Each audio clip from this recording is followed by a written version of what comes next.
following is a broadcast from the global authority in mixed martial arts. The Sherdog Radio Network. It's the beginning of a new and excitingly different story.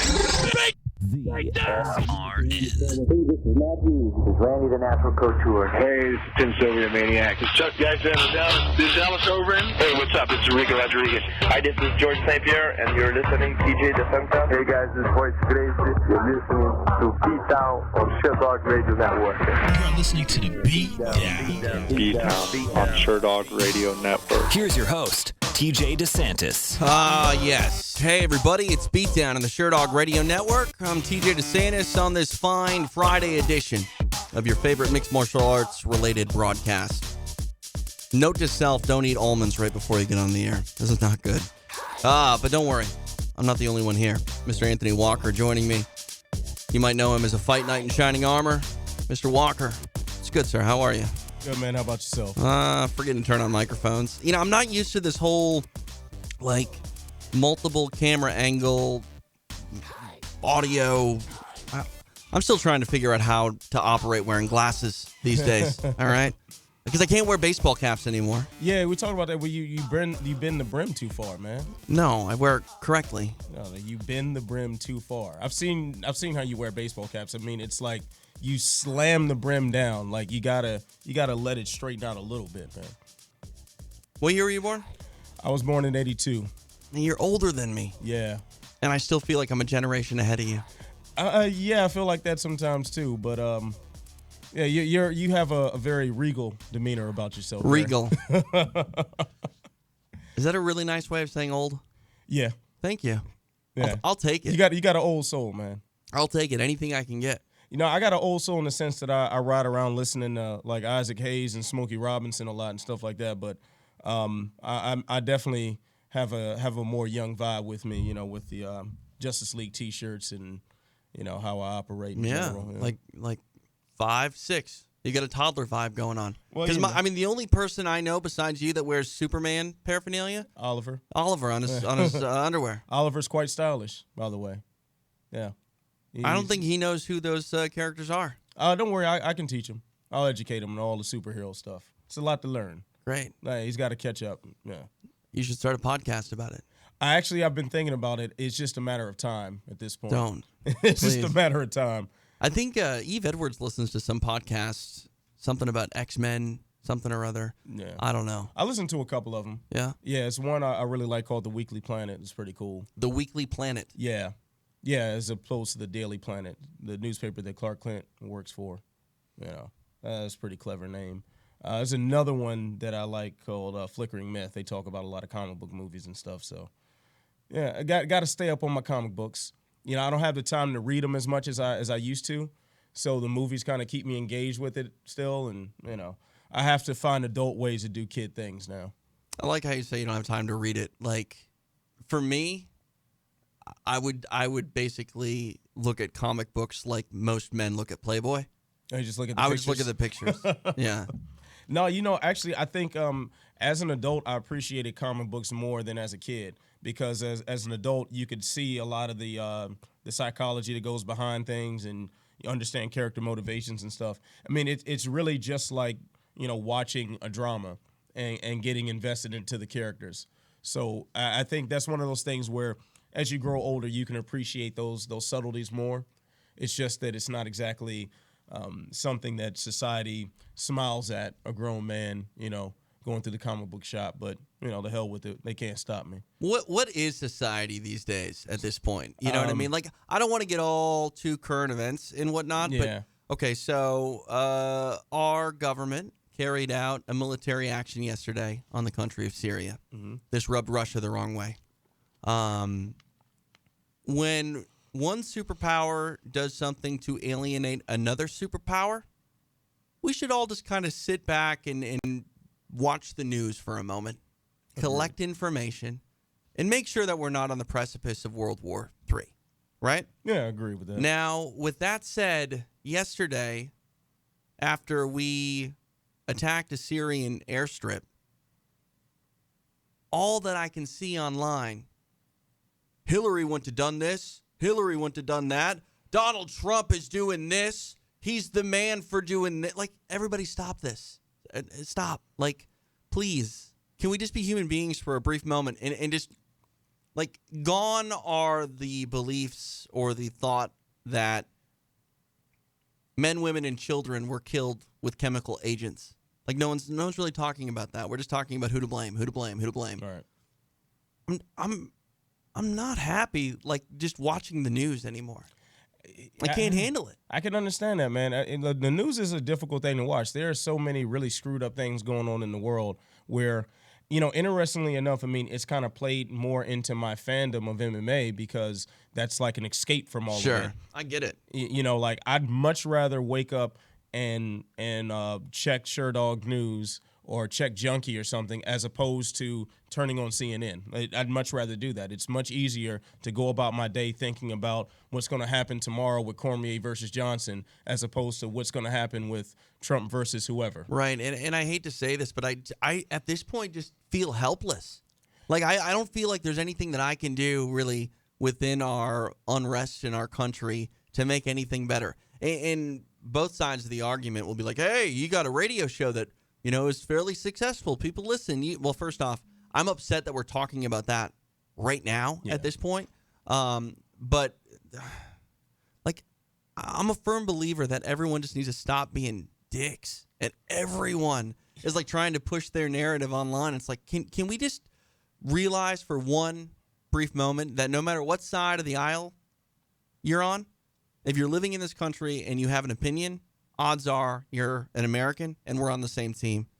And if shit really does go down, which it could, I don't think it will because of this incident alone. I hope not, especially because I'm traveling here abroad in like 2 weeks. Mm-hmm. More information on that soon.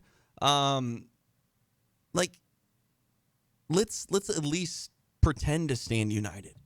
Yeah, that would be a beautiful change of pace. I mean, I think the culture of the internet itself, it feeds into this anonymity to just say whatever you want, talk however you want to people. And I know you being, a public figure, you get a lot of online trolls. Like, I've dealt with a slight bit of that, like just, starting at the SRN, mm-hmm. I've got a few trolls, and it's just like, well, wait, they may be justified. Are they making fun of you for your Twitter name? No. Actually, nobody has said anything about the Twitter name. I'm surprised, very surprised. Me too. I'm very By surprised. the way, it's the great Big Daddy. That is GR, the number 8 Big Daddy. Carry on. Hey, you can't dispute the truth. But anyway, hashtag spread the sexy. So anyway, you have a hashtag. I hate this world. This is what's this at its core is what is wrong with society. You know what? It could possibly be. I mean, I think the internet. I mean, it's kind of ironic that I'm speaking out against the culture of the internet when you and I we live in that because of what we're doing here right now.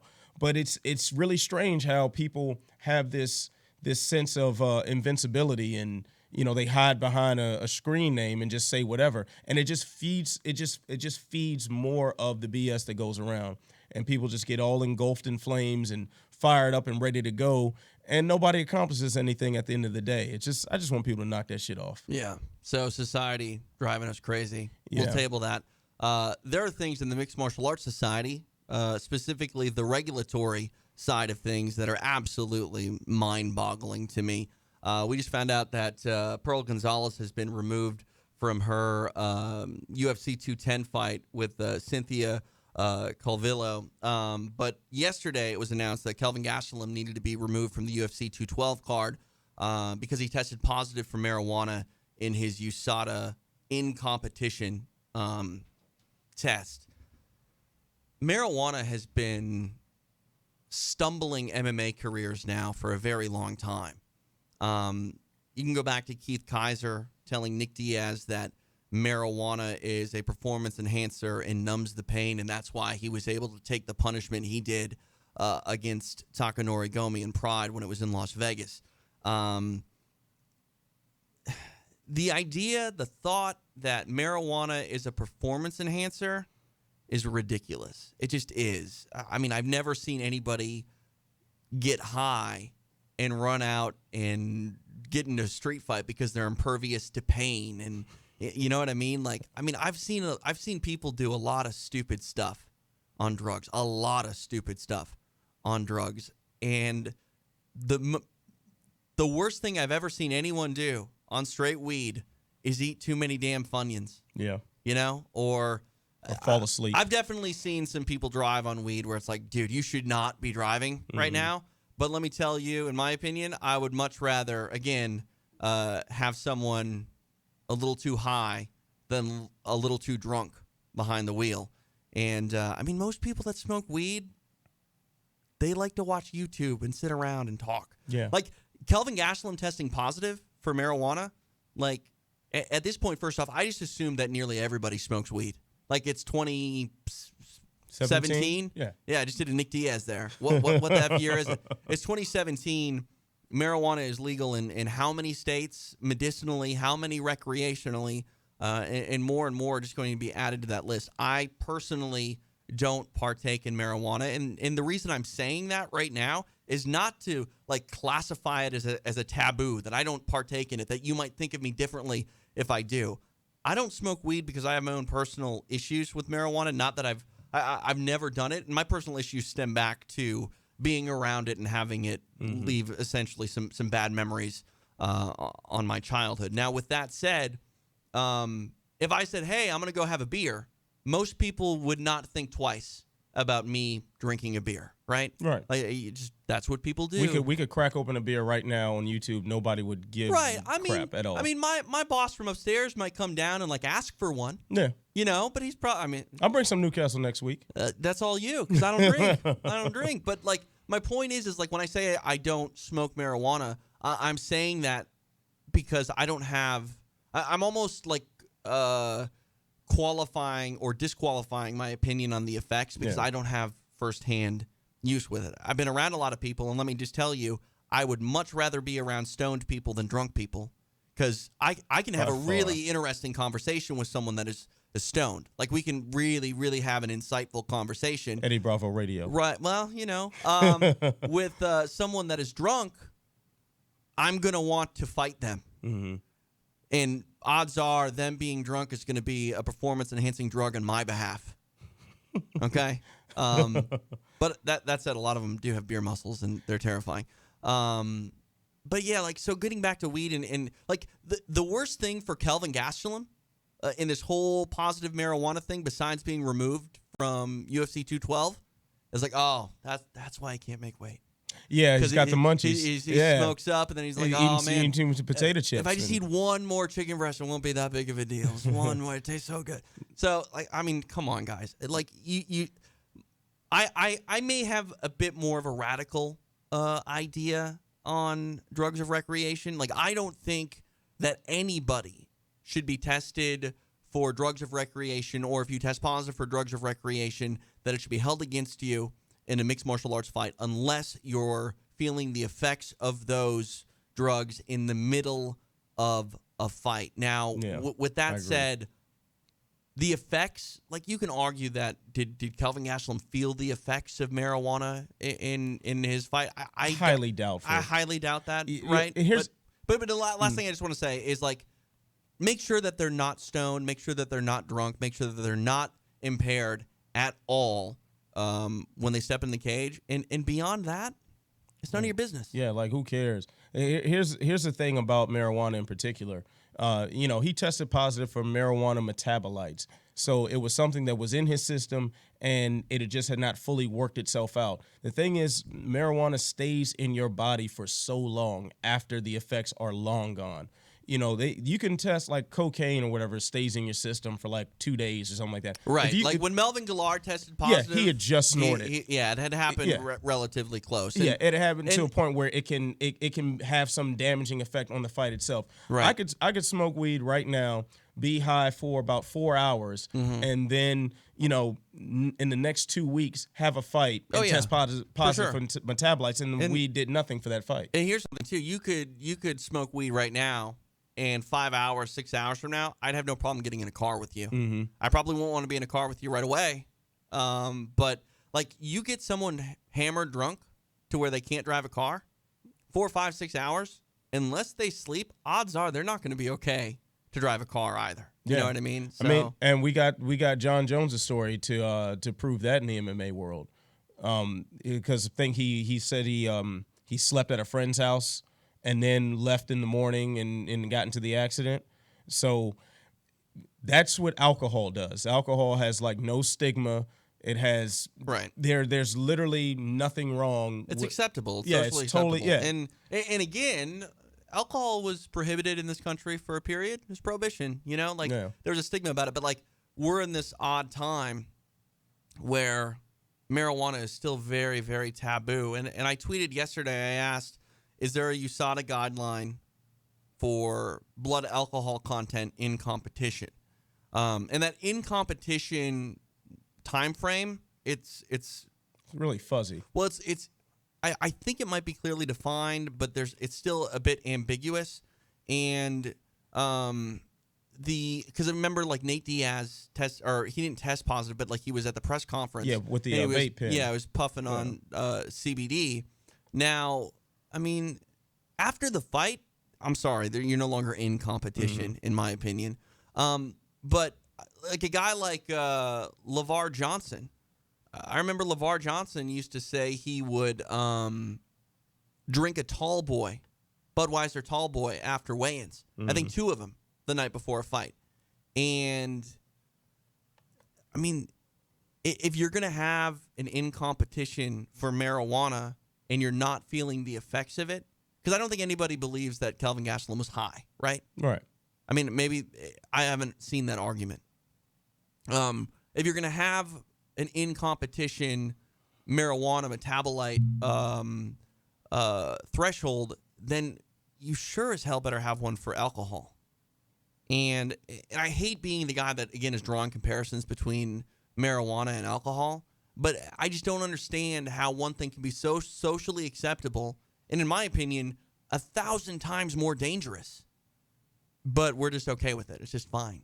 Like the fact that Nate Diaz was warned for puffing on a pen full of CBD in a state where I think medically he can have it. I don't know if he has a medical card in the state of Nevada, and I don't know what their recreational stance is on it at this point. They're recreational in Nevada. I don't think it's legal yet. I think it was just on the ballot. It definitely wasn't legal when he wasn't recreationally legal when you look it up for me, please. I don't believe it was recreationally legal when he was at that presser in question. But my point is, like, why would anyone care? Like, no one would care if he was drinking a beer. No one would. USADA wouldn't give him a hard line warning about him drinking a Bud Light or whatever the beer sponsor is for the UFC post fight. But for weed, there's this taboo. There's this stigma with it. And again, like I'm telling you, right now, 100%, I'm not a gigantic fan of marijuana.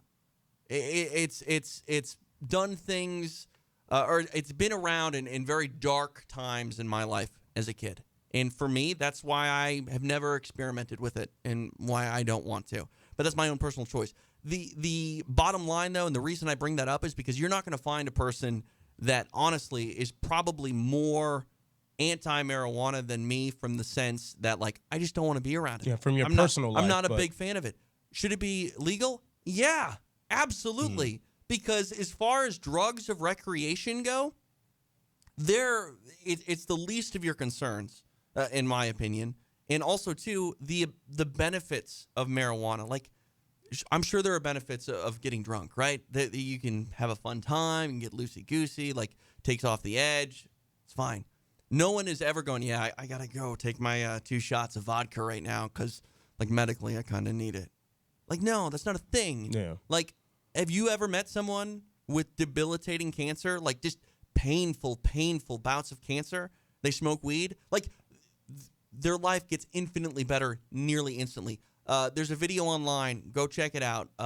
It's someone that has Parkinson's, and they talk about their tics and their tremors, and basically they can't stop shaking. I saw one video of this guy that was like hitting himself hard, and I think it had something to do. I don't remember what it was. It was either like a form of autism or something like that. And they gave him just a little bit of vapable marijuana, and it went from like 5 or 6 hard shots a minute to his own face to not even doing it anymore. And like actually getting up and walking around and being functional and getting engrossed in another activity. Like that, you can't tell me that's not medicine. Like, yeah, is that person high? Yeah. Is it altering maybe some of their decision making? Yeah. But it's bettering their life. Yeah. It's better than him smacking himself and having these uncontrollable shakes. I saw that video. I mean, that was amazing, how the transformation in seconds. Right. And my whole point is with this USADA threshold and guideline and everything, the reason anything should be on that list is because it is performance enhancing. It is the U.S. Anti-Doping Agency, okay? It's not the U.S. Anti-Dope Agency, okay? We're not busting. This isn't Reefer Madness. Yeah. Kelvin Gastelum is not going to mutate inside the cage and become a warrior savage and destroy people because he smoked weed in his training camp, okay? If anything, it's going to maybe deter him from training as hard as he should, and he's going to stay at home and watch whatever graphic novel films you watch on a daily basis. Like, the idea that he should be disqualified from a future contest because he smoked marijuana at some point, at any point. As long as he wasn't high in the cage, stop it. Yeah, knock it off. It's like, it just doesn't matter. Like, all you're doing now is screwing up really good fights for no apparent reason. Well, no. I just want to say one thing. Yes, you're right. They are screwing up good fights for one terrible reason. Arbitrary reasons. But the problem is, though, is that shouldn't be in their mind. Whether or not this takes him out of a fight, that's regardless of the point. My whole idea with this is you need to put things on the banned substance list that are performance enhancing and 100% influence the way the fighter performs. And I'm sorry, marijuana just does not do that at all, ever. We're talking about cocaine. Definitely. Cocaine's a hell of a thing to try to be on when you're trying to cut weight. Right. You know what I mean? It's gonna stifle your appetite. You're going to speed up your metabolism. You're going to be able to probably go through things. Like, put that on the banned substance list. You don't want to fight against somebody who's on coke at that moment. Right. Not at all. And you don't want to be somebody in a fight with coke in your system because your heart could explode. Right. So. And again, we're talking about, not being under the influence of any drug of recreation in the cage. That's a foregone conclusion. Of course not. And you should be punished if you somehow get through fighting under the influence of any substance. Honestly, like, again, things that need to be on the banned substance list need to be performance enhancing or need to be something that puts your health at risk. Marijuana does neither of those things. It does not enhance your performance, and it does not put your health at risk inside active competition. Yeah. Stop it. All it does is hold up outdated ideas of what marijuana is. That's the only purpose it serves. It's more of a political thing than anything else. And that's one thing that should stay out of fight regulation is the pure politics of it. I know it's a government agency. I know government agencies run the commissions and whatnot. No, USADA not USADA, but I'm talking about like the athletic commissions that have been the main ones. USADA is new to the MMA scene, so a lot of what we talk about in the past with marijuana has nothing to do with USADA. This is the first time I can think of off the top of my head where USADA was directly responsible for this. Yeah, and I just like. You get to make up the rules, USADA. Why? Why are we doing this? There's no Congress to push laws through. You know what I mean? And here's the irony of this situation. So you know what I was doing as I right before I found out that Kelvin Gastelum was pulled from the card due to marijuana. I was watching the UFC's promotional video with Snoop. It doesn't make any sense. Right. Like let's not play it both ways here. If you're gonna take this harsh stance against marijuana, let's not have the biggest weed advocate this side of Cheech Chong and Woody Harrelson promoting your brand. Yeah, I mean, and that's the thing. There's a stigma a bit with quote unquote potheads. Like potheads in the simplest idea of the Beavis and Butthead style. I don't want to be around those people. Yeah. Those people drive me absolutely crazy. But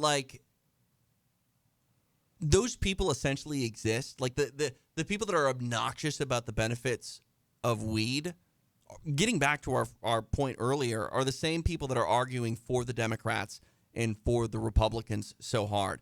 Those people exist because there's a fight to put up and you need to just sell out for it. You know what I mean? And the minute we can start to just look at what things are and what they do and put politics and agenda completely aside and base, decisions on actual facts, a lot of that stuff goes away. A lot of it goes away. Yeah. And that's what needs to be done here. Kelvin Gastelum, I'm sorry. Like, yes, technically he broke the rules, and I'm a firm believer that if there are rules out there, you need to abide by them. But with that said, there's nothing about Kelvin Gastelum or anybody using marijuana, according to USADA, outside of competition. You can test positive for marijuana outside of competition, and they do nothing about it. Why the hell are they doing something about it in competition with a metabolism level or a metabolite level that is insignificant when it comes to feeling the effects? Again, if he was insanely high during the fight, sure, do something. Don't call it performance enhancing. Basically go, what the hell are you doing with yourself? Why did you put yourself at risk like that? I don't know. So, again, I'm not a big fan of breaking the rules per se because he's not supposed to have any metabolites in his system for active competition. With that said, he doesn't deserve this. He doesn't deserve to lose out on the biggest fight of his career with Anderson Silva, a huge payday, and a potential launching platform for him to really set himself apart as a bona fide 185-pounder.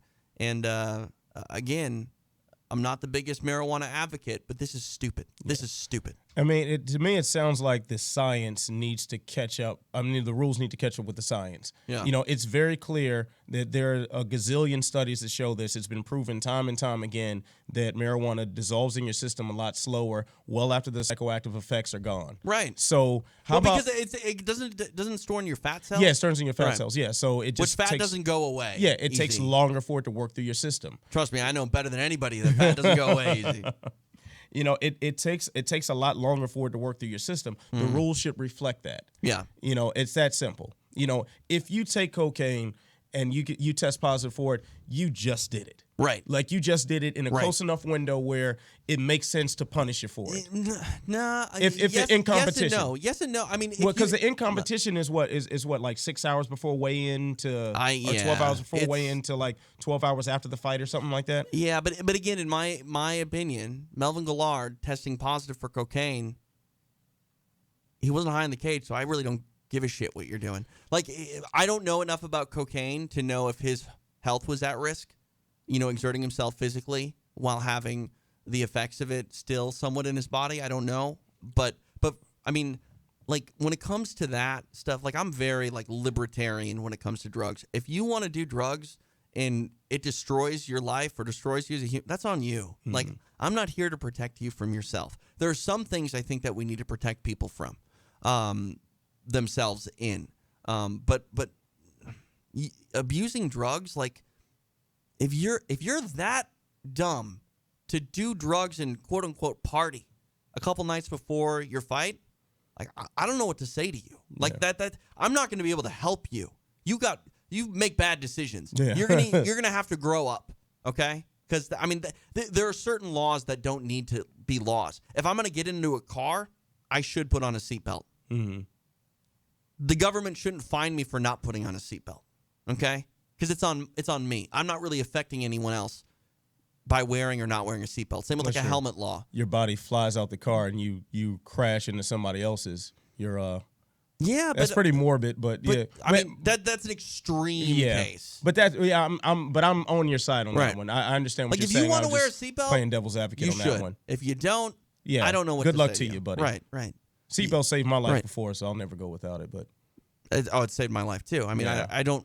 You can't, like, short of being like an elderly person, that wearing a seatbelt and slamming on the brakes hurts you worse than wearing a seatbelt and slamming on the brakes if you don't go flying doesn't hurt you. That's fine. But again, like, if an 85-year-old woman doesn't want to wear a seatbelt because it's too hard on their arthritic body, that's okay. Go ahead.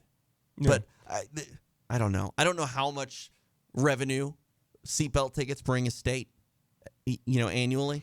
But I mean, come on. The fact that it's a law, I mean, that's like, hey, we should make a law that you have to breathe. Don't hold your breath, okay? You have to breathe. Because if you don't breathe, you might die. If I don't tell you that you might die, if you don't breathe, you might die. It's a law. You have to breathe now. Thank you. thank you.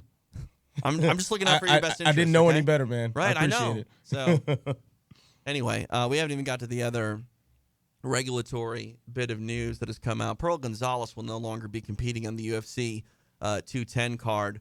There was an official weigh-in. She came in on point for the weigh-in, but then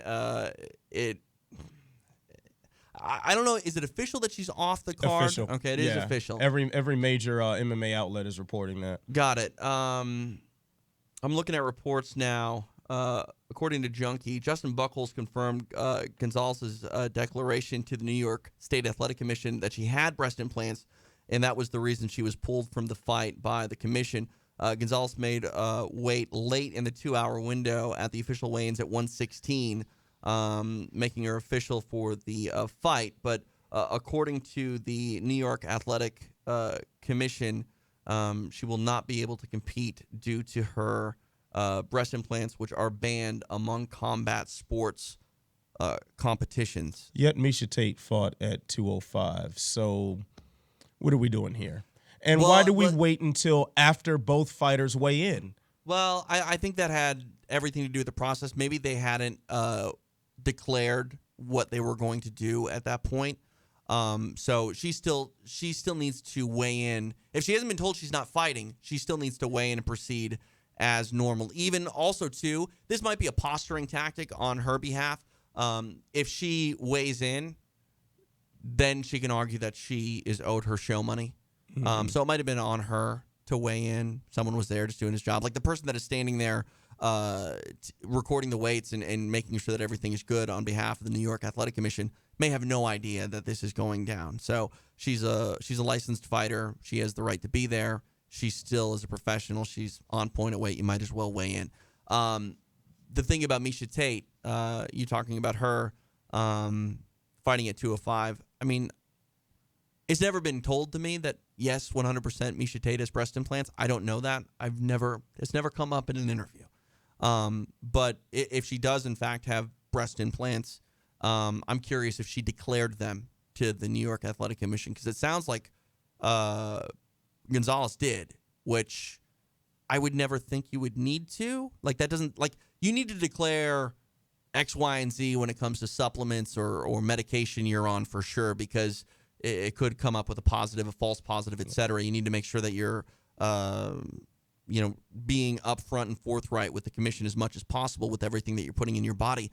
I never thought that you would have an issue with breast implants. One thing that I had heard that the test to see if you were using IVs could be thrown off, but this would be a USADA test, not an athletic commission test. Plastic Right, like there's some sort of leakage of saline or whatever implants are in your body that could potentially throw off the IV test. But again, that's a USADA thing, and I haven't even heard if that is 100% accurate. That was just being bandied about when they were talking about the IV ban. So here, I wonder why she declared it to the commission. Don't you have to declare surgeries though? Past surgeries? I don't know. It's possible. So I mean, I've never filled out that paperwork. So what this tells me is that it's probably better to just lie to the commission. That's not lie. It's better to ask for forgiveness than permission. Yeah. I think this is the perfect sign of that. And I guess, like, if you're right, if it is, past medical procedure type of thing, I guess that, fighters should only declare, like, I had a hernia operation, or, I had bone like chips. I broke my leg or something. Removed. Because they let fighters compete with rods in their legs and and metal in their hands and whatnot. Like Anderson Silva's competing with a titanium rod in his left leg or right leg. Right. Which leg was it broke? Was it the right leg? I don't know. It was the one that snapped in half against Chris Weidman. Yeah. I don't know. I think it was his right leg. Yeah, and then there was I can't remember his name. It was a Bellator fighter a couple years back who broke his leg in a car accident and had a steel rod in there. I've got a steel rod in my leg. It's like, right. So people. But have either of these people that you brought up fought in New York? No, well, probably no, not. No. But so maybe there is something on the books there. Tim Sylvia. They said it's a rule about the breast implants in New York, but it's like, what's the point of it? Right, and but where do you draw the line? Like, maybe there's more to this story than we know. Like, maybe you can't fight if you have a metal rod in your leg in the state of New York. New York's strange. I mean, let's not forget the stuff that they've done, disqualifying fighters from competing due to abnormalities with CAT scans, and then they just go and fight somewhere else.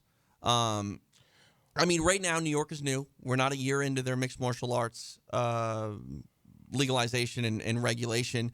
So they have some growing pains, I guess. I mean, the only reason that I could see why you would be worried about breast implants is you're afraid that they would rupture. I'm not a breast implant expert.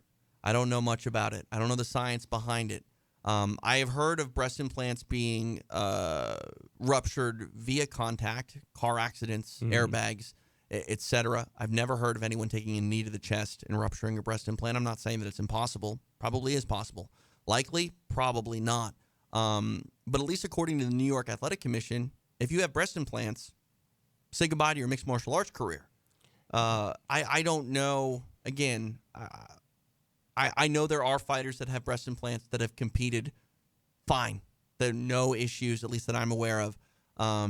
It seems a bit short-sighted. It seems a bit strange to go out and say you can't compete here. We're withdrawing your license. I'm just curious what this does for her going forward in another commission. Like, obviously New York's different, but you get put on that suspended list or whatever, and the ABC recognizes that. I doubt she'll be on a suspended list, but especially like Rashad Evans, who was disqualified from fighting in New York and then went on to fight elsewhere. This needs to be rectified. Like, bring in somebody, because fighters having breast implants is not a rare thing. It's not going to be uncommon, and I just can't think that if there's a really great fight that needs to happen, but the fighter has an implant. I mean, that's the thing too. Is it only breast implants? Like if a fighter has a calf implant, let's say on the male side, say they're a model or something like that. Yeah. If you have a calf implant, are we worried about that rupturing as much as we are breast implants, or is this just something that someone sat around and were like, you know what? It's probably real dangerous to have breast implants in a fight, so let's make sure that we don't allow those in active competition. Like, that and 12-6 elbows. I'm sure there was somebody sitting there thinking that. Yeah, I'm totally sure of that. You know, you see the breast implants, they could rupture. Yeah. They'll especially rupture if you. Yeah, 12-6 elbow. Yeah. Yeah, I saw that on ESPN that one time. The guy was like elbowed the tit, and boom, there it is. There it was. It's pretty interesting. I mean, I will say this though. I am, I'm not, and I'm definitely not going to judge anybody with breast implants at all. If that's what you choose to do, knock yourself out. But it seems counterproductive to a mixed martial arts career when you're talking about a weight class sport. Yeah, I mean each person's different. Yeah. I have no idea what breasts weigh. No. I have no idea what an implant weighs. You're right. I think, if you move much bigger, then yeah, it probably adds more weight. But a friend of mine in high school had a problem where one of her breasts were significantly larger than the other. Mm-hmm. And to basically even it out, she got breast implants. And she actually got her one of the one that was bigger, they removed that and then put in a smaller implant. Okay. Mm-hmm. So they matched. And not all breast implants, the reason I'm bringing up the story is not all breast cosmetic. Implants. Yeah. Well, yeah, it is cosmetic, but it's not to quote unquote get bigger. Because we're in a society where bigger is better. And maybe our view of some of it is a little bit jaded. We do live in Los Angeles, so yeah, this is the capital of breast implants. Is it really? Is that a stat? I believe so. If not here, then I think it's like Miami or Rio de Janeiro or something like that. I've always cities with most of them. I think Brazil is like really big with plastic surgery, but regardless, like this isn't like breast implants. Breast implants are just like weed. It's not a weird taboo thing anymore. It just happens, and that's pretty much that. It's a personal choice. If you want to go get breast implants, go get breast implants. Do it. You know what I mean? It shouldn't prevent you from fighting unless there's an honest to goodness safety issue that I'm not aware of, and I don't think most athletic commissions are aware of. Well, I'll tell you something that I read about Miesha Tate fighting Nunes at UFC 200. I don't know if you saw that picture of her having like that horrible weight cut and she's like laid out on the floor. Well, apparently from what I understand, her breast implants weigh like 3 pounds or something.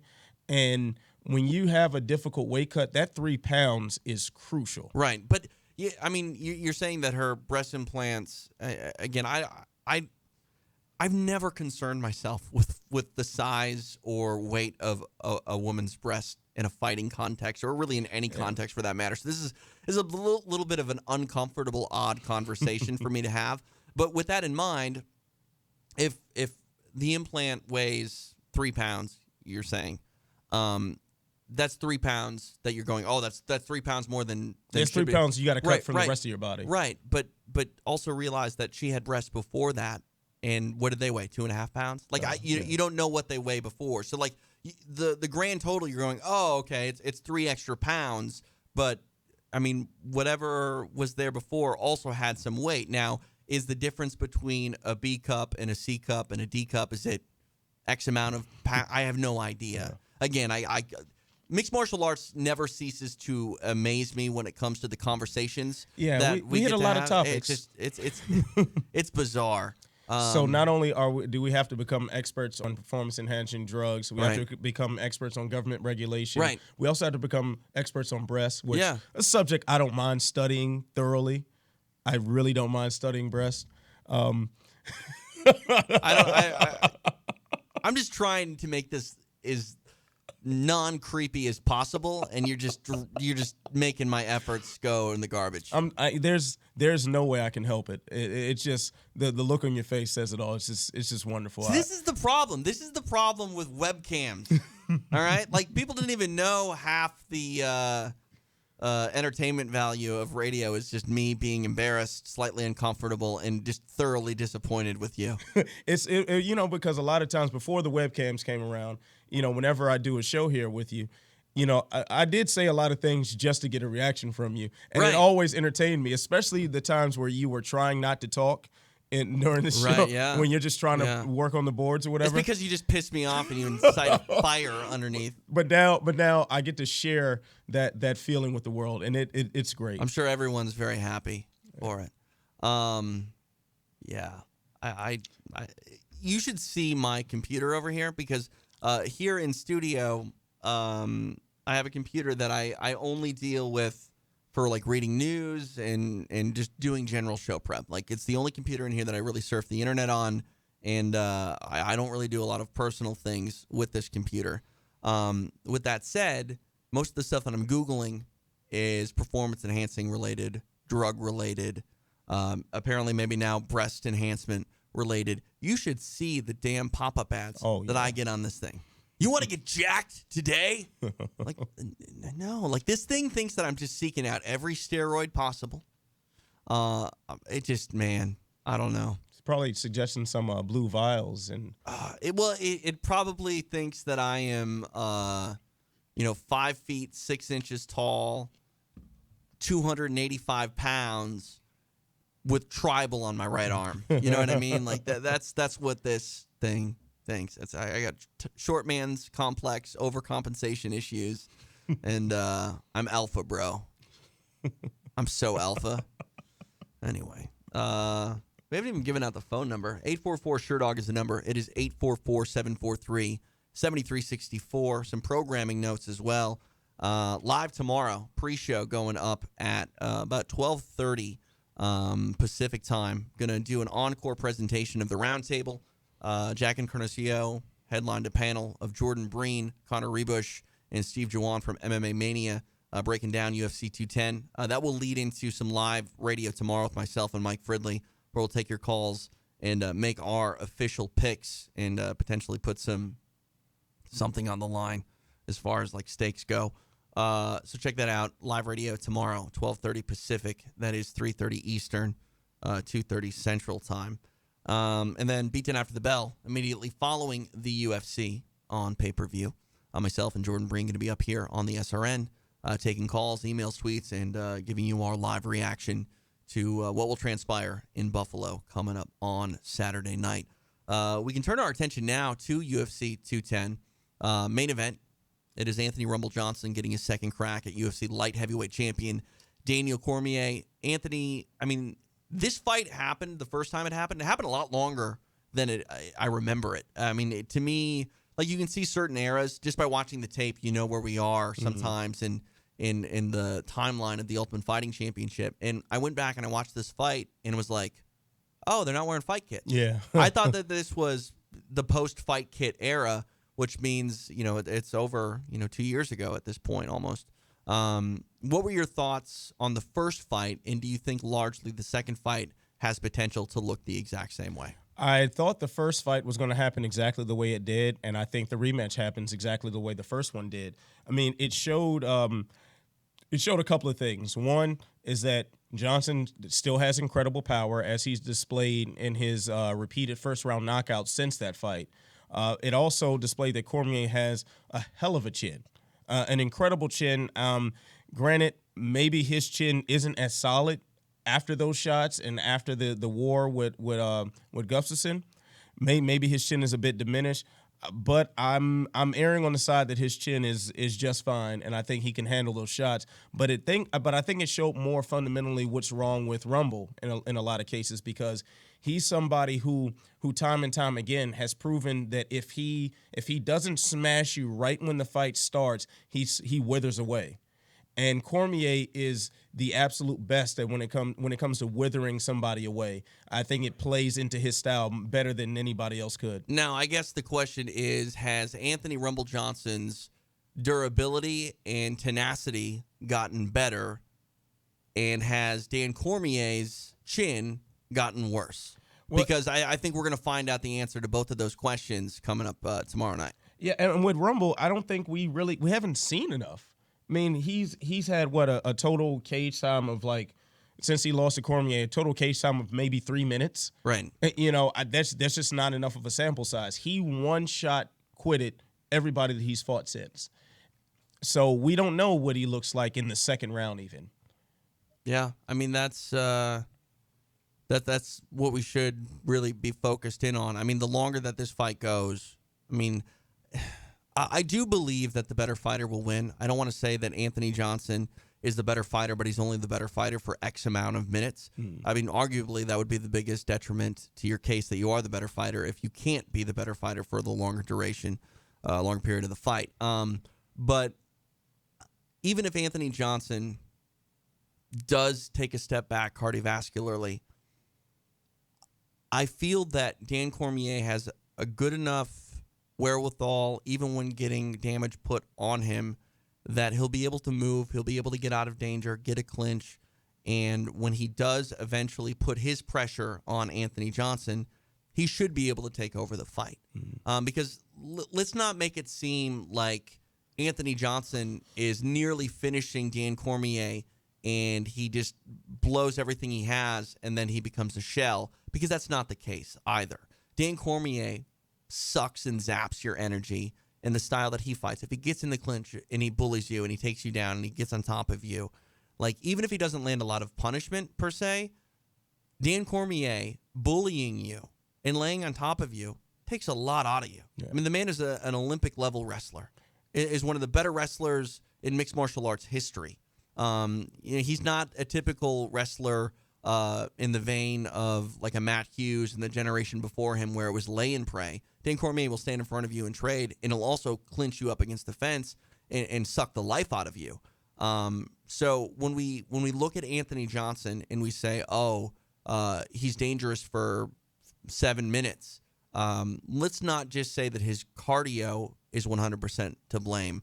Let's also say he's fighting a man that will steal your will to fight by dragging you down in the mud and making you wear that weight. Yeah, you think about how he beat Phil Davis. I mean, Phil Davis was a decision win. He went the distance with him, and he kept up a certain output through that entire fight. It's just that Phil Davis wasn't able to put pressure on him. Phil Davis wasn't able to get on the inside. Yeah. And if you're going to beat Anthony Johnson, you got to get on the inside, and you've got to bully him. And Anthony Johnson, to me, that was his coming out party. Mm-hmm. I mean, that was his first fight back in the UFC, right? Now, he was doing well in World Series, no doubt about it. But like when he came back to the UFC and Phil Davis is standing across the cage from him. I was like, oh, okay. Well, thought that was a foregone conclusion. Time for a wake-up call for Anthony Johnson. Like, you're this bigger welterweight that couldn't make the weight. Now you're back, and sorry, man, these are where the big boys play, no pun intended. And it was like, oh, my God, Anthony Johnson's legit. Like, legit.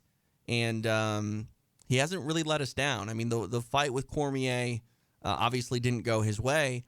But, man, he was razor close to getting the finish. Right. The question is, has Dan Cormier at all? I mean, if people are picking against DC, it's because they feel that his attention is turned elsewhere, that he's not as focused on training as he used to be, that he is older, and, can he take that same shot? I don't think Dan Cormier's output in training has really changed at all. His duties with Fox and all of that stuff. He's been doing that for quite some time. He was doing that when he fought him the first time. Right. So, I mean, I don't think that Dan Cormier is going to be a lesser fighter at all due to preparation or commitments in life. Is he a lesser fighter than he was because had a fight, a war with Alexander Gustafsson since then? He's older by a couple years. All these things add up in certain ways. They have an effect on a fighter. Is it enough to make him not be able to stand in front of Anthony Johnson and take a shot and come back? We'll find out. Yeah. I think of two things with Daniel Cormier that could play against him. One is the attention given to John Jones. And no matter what, and it's such a shame for Cormier that he has to exist at the same time as John Jones, because if John Jones just didn't exist, Daniel Cormier would be the pound-for-pound greatest fighter in the world. Like, that's the guy that we would be looking to and saying, this is the shining example. Pound for pound, you think he's better than Demetrius Johnson? Yeah, because he's a guy who would have been the heavyweight champion had him and Kane not been training partners. This is potentially. Yeah, potentially. Like, this is a guy who was a heavyweight champion, and became the UFC light heavyweight champion. So he defines pound for pound success. DJ, yes, he did have success at 135 and earned a title shot there, but he didn't win the belt there. That's the only thing I think separates him. Neither did Dan Cormier. Like, it's not a foregone conclusion. Dan Cormier, you can't say for certain that he is able to. I like Dan Cormier versus Fabricio Verdum. I don't know who wins that fight. Yeah, but he did. Daniel Cormier has a legit world championship heavyweight belt sitting on his wall. He has a Grand Prix belt. That's not a legit. That's not a heavyweight championship. Especially at that time, this Strikeforce had the better heavyweights at that time too. Dan Cormier didn't fight Alistair Overeem, who was their champion, so he wasn't even the Strikeforce heavyweight champion. Okay, all right, I'll give you that. I'll give you that. But he won a tournament. But you do understand my point, though. Yes, but again, like he went through the best heavyweight Strikeforce put in front of him. Yeah, but at a time the Strikeforce had the best heavyweights. But he didn't even go through their champion. He didn't even go through their champion. And did Strikeforce have the better heavyweights? Overall, yeah, I think so. Really? I think so. Yeah. I don't know. Brock Lesnar, I think, wipes the floor with most of them. Brock Lesnar is kind of an outlier. He was the UFC champion. Yeah, but I'm saying overall. You look at each. Yeah, of course, Cain Velasquez would have went through a lot of those guys. Yeah. Brock Lesnar would have went through a lot of those guys. JDS might have also, but you just named 3 heavyweights that I think would win the entire tournament. Yeah, but there were a lot more heavyweights that Strikeforce had. They had a lot more depth in their heavyweight roster. I disagree with you. I would love for you to. I mean, who are the Strikeforce heavyweights? Like, let's go back. Like Brett Rogers, Andrei Arlovsky, Sergey Haratonov. Andrei Arlovsky came back to the UFC and actually proved his worth. Sergey Haratonov just had a vicious knockout last week. What was the biggest win Andrei Arlovsky had in the UFC? Travis Brown? Yeah, I get. Well, since he came back to the UFC, right? Who also has Brown. Not a great chin. All right. Yeah, like, but he was a top contender at the time. So we looking at it in that context. Yeah, that was a pretty big deal. Yeah, I mean, sort of. I think Andrei Arlovsky is an interesting case that when you match him up against heavy hitters with not the best chins in the world, he can come out on top. If he stands in front of a durable guy, he's not going to win. No. He's not, especially because his chin is a liability. It has been for a long time. I'm not saying that he's a bad fighter. I'm just saying that in stand-up shootouts, more often than not, if you land flush on Arlovsky, you're going to at least drop him, if not finish the fight. Like, I'm trying to think about that heavyweight Grand Prix. Well, Fedor got eliminated from his stuff, but there were great heavyweights. Overall, Strikeforce, I think, had the better heavyweight roster. It's just crazy. that the UFC had the top heavyweight roster. You're crazy. That's it. Top. I said heavy twice. Yeah, you're saying the heavyweights of the heavyweight. You're saying the elite cream of the crop. Yeah, but I mean, having the 4 better guys, I would much rather have the top 4 guys than the top bottom half of the top 15. Really, I would, because I mean, yes. Well, you want to flesh out a division, though. The UFC heavyweight division, was pretty much like nothing. I mean, still, now it's kind of reverted back to almost what you're doing right now. What you're doing right now, and I appreciate it because I'm a Minnesota Twins fan.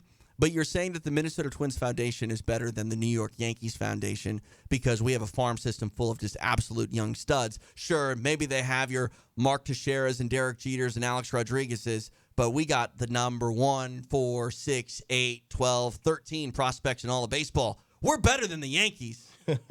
Well, you know what? I know nothing about baseball, so I'll take your word for it.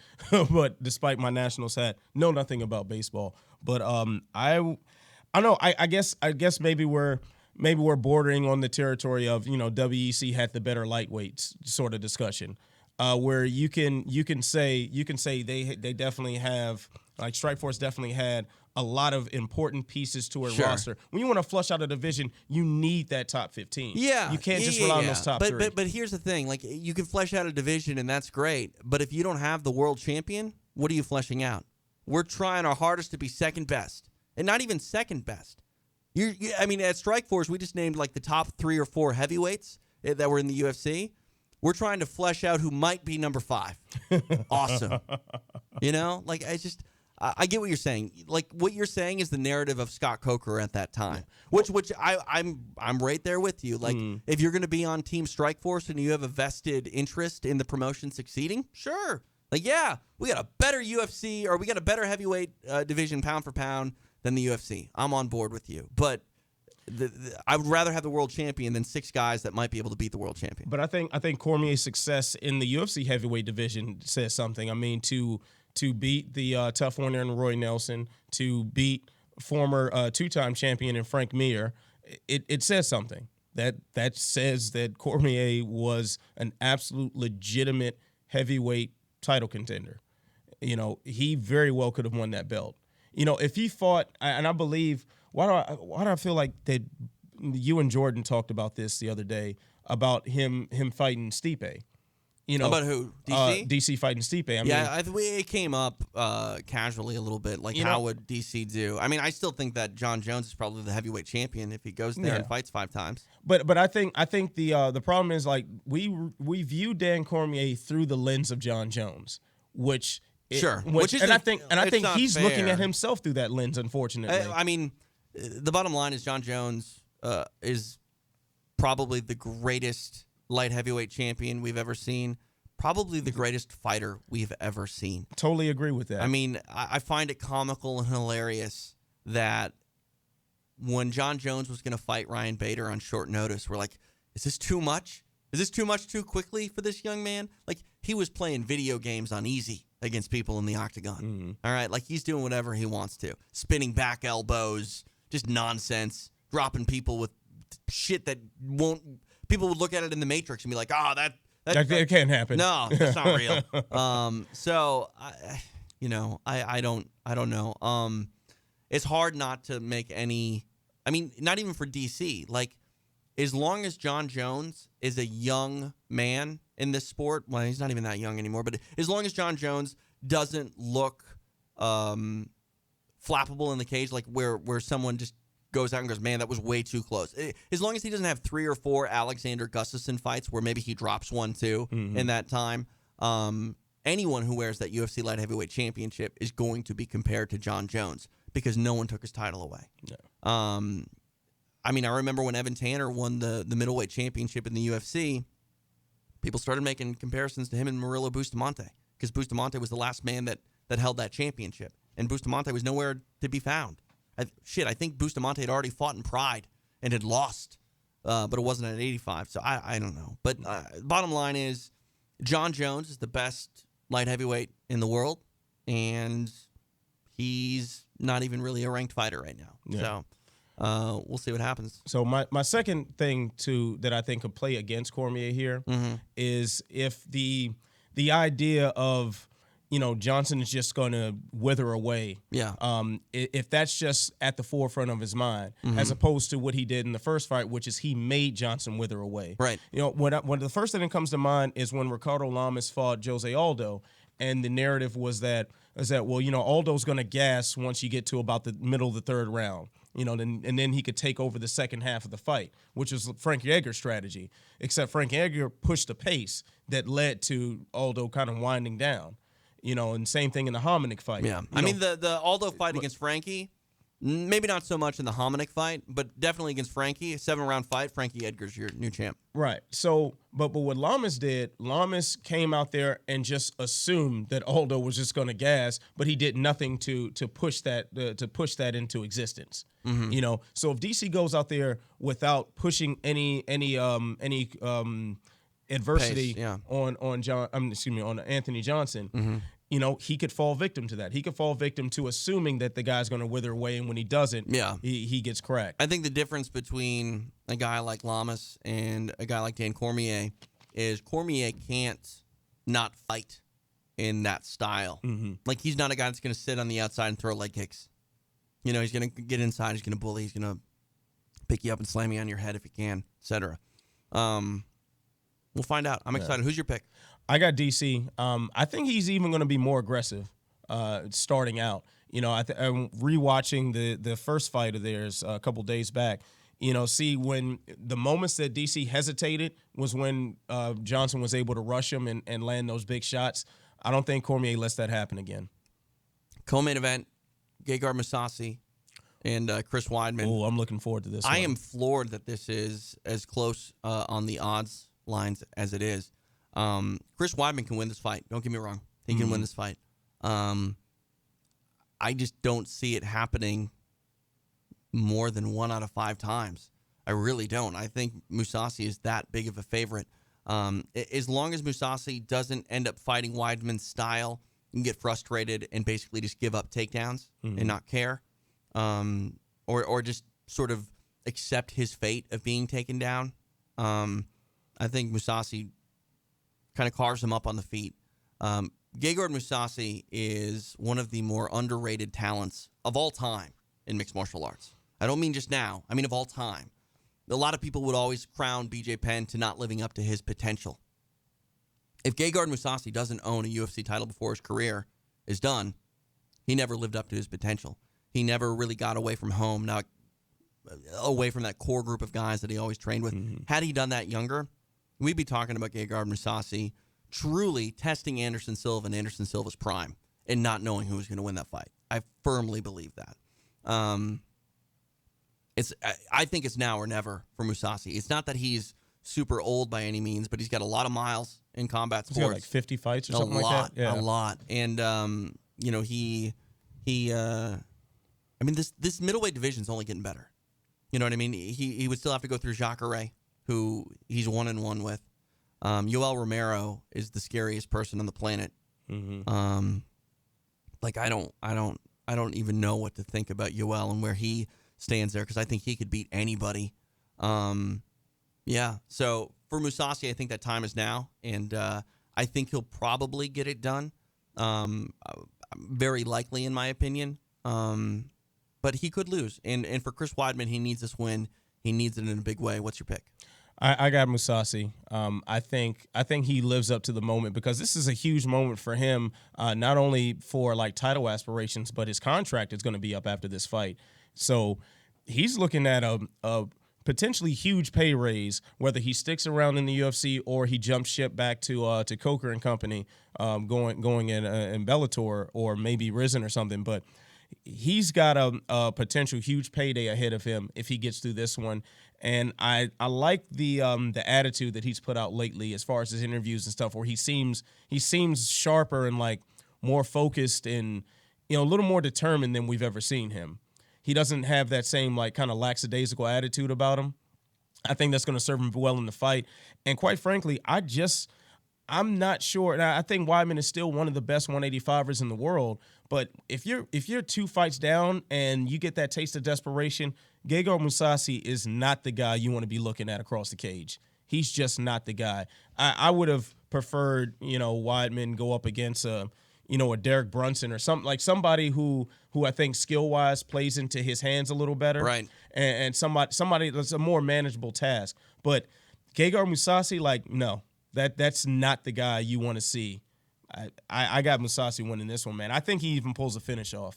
Yeah, I mean, it wasn't that long ago I would have said that Weidman would have been durable enough to not get stopped by Mousasi, but man, he's coming off losses that, I mean, they're not just losses. Like the life-altering The ones. Rockhold one was definitely tough for him. I don't think he was hurt very badly in that one. I mean, yes, he was not able to defend himself and made a mistake, and I think in that one his heart hurt worse than maybe his brain did. Well, he took like 50 unanswered shots. Sure, but I still think that when you compare the two, I think his ego was hurt more than his brain was. Honestly, he did a wheel kick and then got embarrassed for it.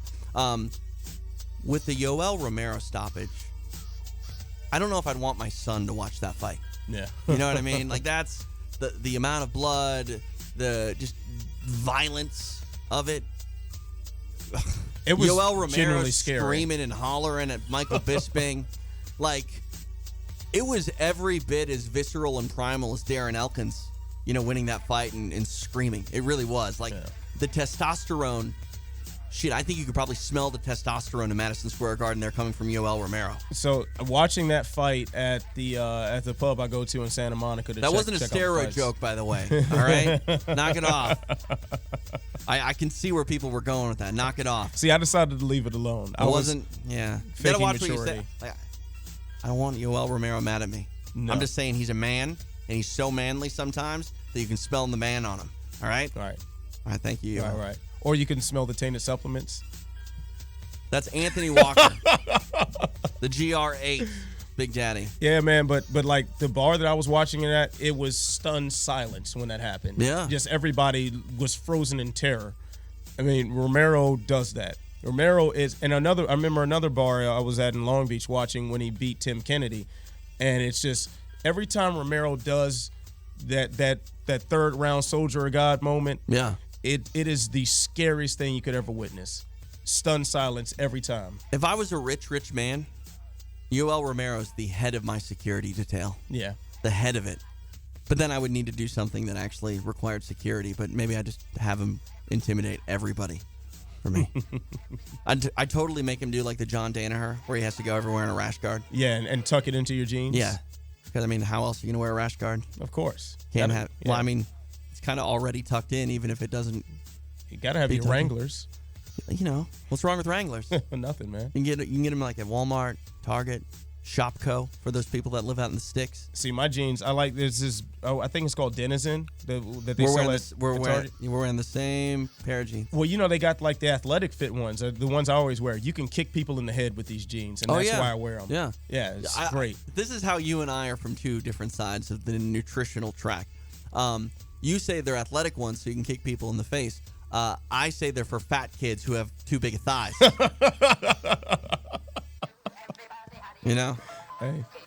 Hey, I like junk food too, but I Yeah. like to kick people in the head. Can you kick people in the head? Yeah, Wow. I didn't think you could get up there like that. yeah. But I have to have a target. It's hard for me to like air kick that high. Yeah. But if you hold the pad up that high, yeah, I can kick somebody in the head. I got a new intern waiting down in the lobby right now. You want to test it out? Probably not. 'Cause you're probably talking about somebody who knows what they're doing. I don't know. I don't know. We'll see. I've never met him before. Marcus. Oh, Marcus. All right. I don't know who he is. All right. Well, I got some like gear in the trunk. We could. No.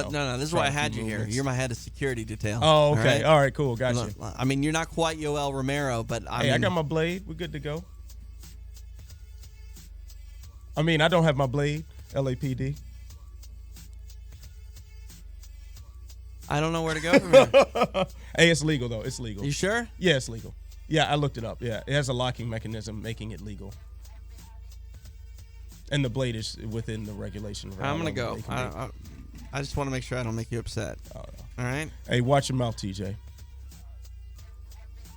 I'll be back for Beatdown after the bell. If tomorrow. I let him. You can't bully me like this. I'm gonna call Daniel Pewter. Nobody gets that joke. All right. Conor McGregor, John Jones, all these guys that speak out against bullying. I'm going to call one of those guys. Okay. All right? Watch yourself. I will watch it. Oh, right. Rampage, he speaks out against bullying. Although he's kind of a bully himself. Yeah. I mean, there's a reason that the people I said speak out against it. Yeah, I'm Some of sure it's mandated. After the fight last week, I'm sure Daryl Schoonover was smiling somewhere. Oh, goodness. Yes. Yeah. All right. Let's go. He's Anthony Walker. Find him online at The Great Big Daddy. I'm TJ DeSantis on Twitter at TJ DeSantis. Preview show tomorrow, 12:30 Pacific, 3:30 Eastern. These time zones killing me. I can't remember them. And then Beatdown after the bell, myself and Jordan Breen, and hopefully you. 844 Sherdog is the number. You can get at us on Twitter, all that fun stuff. Miss any part of this broadcast, all access panel at Sherdog.com, iTunes Music Store under podcasts. Also YouTube. Go subscribe. Sherdog.com on YouTube. Pretty much a good chunk of our radio show is going to be there. Your pre- and post-fight coverage, all there streaming live. So go check that out. For Anthony Walker, I'm TJ DeSantis. You just got Beatdown on the Sherdog Radio Network. Have a great day, everybody. The preceding show is a TJ DeSantis production and is property of the Sherdog Radio Network. Its content is intended for private use only.